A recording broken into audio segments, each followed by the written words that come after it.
Comment a procédé l'islam en vue d'établir l'égalité totale sur cette question de l'héritage? L'islam a procédé de la même manière et avec le même esprit que pour toute autre réforme.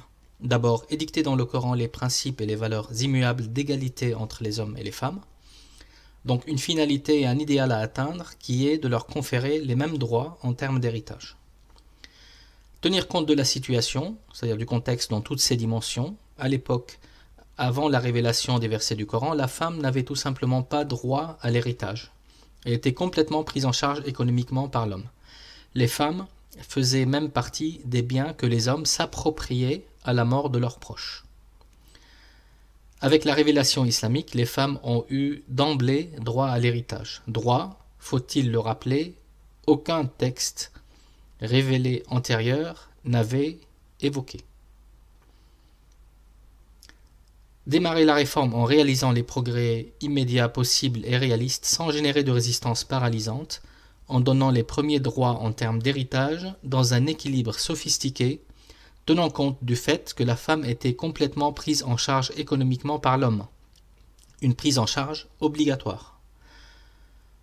Lancer les changements préparatoires pour rendre les progrès futurs réalisables, c'est-à-dire créer les conditions futures pour les progrès futurs, en rendant obligatoire l'instruction des femmes afin de leur permettre d'acquérir des compétences dans tous les domaines et de travailler pour conquérir leur autonomie financière. Respecter le temps et l'ordre dans les étapes nécessaires pour que la société adhère en profondeur, comprenne et vive les bénéfices apportés par chaque progrès. Donner immédiatement aux hommes et aux femmes une part d'héritage parfaitement égale aurait dû s'accompagner d'une exonération des hommes de leur devoir, à l'époque, de prendre en charge financièrement les femmes. Les femmes non instruites, à l'époque, n'étaient pas préparées en termes d'instruction ou pour l'exercice d'un métier. N'étaient pas préparées à assumer une telle indépendance. Il fallait logiquement leur laisser le temps de s'instruire et de conquérir leur indépendance économique. Encore une fois, procéder brutalement aurait été contre-productif et n'aurait pas généré d'adhésion profonde, même du côté des femmes.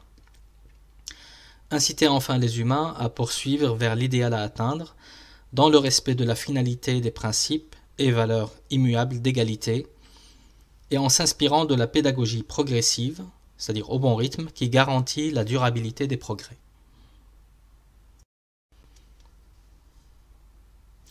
L'homme et la femme sont égaux en ce qui concerne l'héritage.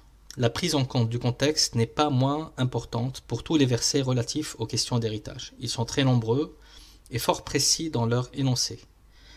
Dans nombreux cas de figure qui sont abordés, les héritiers, qu'ils soient les filles ou les fils du défunt, ou qu'il y ait d'autres ayants droit tels que la mère, le père, et plus largement la famille du défunt, on retient souvent le cas de l'héritage direct où la fille reçoit la moitié de la part du garçon, alors qu'il est de nombreuses situations où, du fait de la division des parts au sein de la famille, la femme reçoit davantage que l'homme.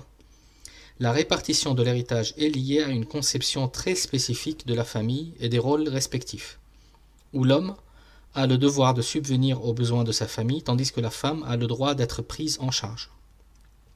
Ainsi, l'homme qui reçoit le double de l'héritage est censé le dépenser pour son bien-être et celui de sa famille, tandis que la femme le reçoit pour elle seule, sans que personne, ni son mari, ni sa famille, ait des comptes à lui demander quant à l'usage qu'elle en fait.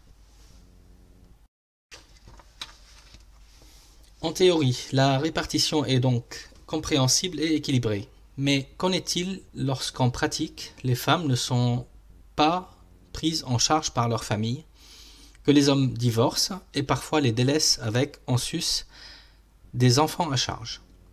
Sur de telles questions, certains savants refusent d'entrer en matière et, au nom de la clarté des textes, prétendent imposer une application stricte de la règle. Ils affirment que ce ne sont pas les textes qu'il faut changer, mais les comportements des hommes qui ne respectent pas leurs devoirs. Tous s'accordent sur ce dernier point. Il n'en reste pas moins qu'il convient de considérer la prégnance du contexte. Il arrive que des hommes soient aussi victimes d'une répartition inéquitable, et d'éviter une application littérale qui serait trahison de la raison d'être et de l'objectif de la règle, à savoir une distribution proportionnée en fonction des rôles, des devoirs et des droits. Cette traduction de la règle dans le réel exige de penser une application adaptée qui préserve l'esprit, rappelle l'idéal et l'objectif, mais ne soit pas concrètement un supplément d'injustice faite aux femmes. Il est toujours utile de rappeler que les femmes, avant l'avènement de l'islam, n'avaient aucun droit à l'héritage. Bien au contraire, elles faisaient partie des biens que les hommes s'appropriaient à la mort de leurs proches. Avec la révélation islamique, les femmes ont eu d'emblée droit à l'héritage. Droit, faut-il le rappeler, qu'aucun texte révélé antérieur n'avait évoqué. Il serait donc temps aujourd'hui de revenir aux versets qui définissent les bases de l'égalité générale dans l'héritage, puisque rien n'empêche, et surtout pas d'un point de vue islamique, l'égalité dans les cas de la fratrie. De ce fait, attribuer une part égale aux héritiers, c'est demeurer fidèle au principe de la justice et de l'équité des finalités du verset concerné. Alors pour retrouver ces éléments et plus encore, visitez notre site dont le lien est indiqué à l'écran, à la rubrique Héritage. Vous pouvez me contacter via ce site dans l'onglet Contact pour toute question ou suggestion, et dans les prochaines vidéos, j'aborderai les thématiques suivantes, les questions de la répudiation, de la lapidation, du voile, de la polygamie et le statut de la femme dans le judaïsme et le christianisme. Et pour être informé de la disponibilité des prochaines vidéos, vous pouvez bien sûr vous abonner à la chaîne. Si le contenu vous a plu, vous pouvez également diffuser ces vidéos auprès des gens que vous aimez.